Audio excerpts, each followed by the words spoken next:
Hello everyone, আমি এখানে চলে এসেছি সঞ্চিতার বাড়ি। তারপর সঞ্চিতা আমাকে ওর বিয়ের খাবারটা খাইয়ে দিল। তারপর আমি ওকে রেডি করে দিলাম। এখানে রেডি হতে হতে দেখো ওরা ওদের বরের গল্প শুরু করে দিয়েছে। ভাগ্যিস আমি সিঙ্গেল ছিলাম।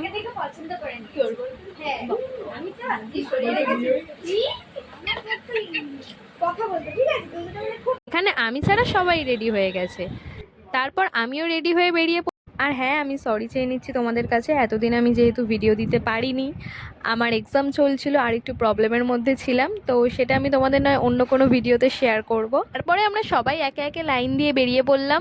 রাস্তায় এই ড্রেসটা পরে বেরিয়ে হ্যাঁ দেখো, লোকের রিয়াকশন কিছুটা এরকমই ছিল। চলো ভিডিও শ্যুটের লোকেশনে পৌঁছে গেলাম। তারপর ভিডিও শ্যুট করার পর দেখো গাইস, আমার আর সঞ্চিতার রিয়াকশন কিছুটা এরকম ছিল। আর এই দুই মহিলা তো আনন্দে নাচতে শুরু করে দিয়েছিল। আর খুব তাড়াতাড়ি এই ভিডিওটা নিয়ে তোমাদের সামনে আসছি। চলো দেখা হচ্ছে নেক্সট মিনি ব্লগে। টাটা।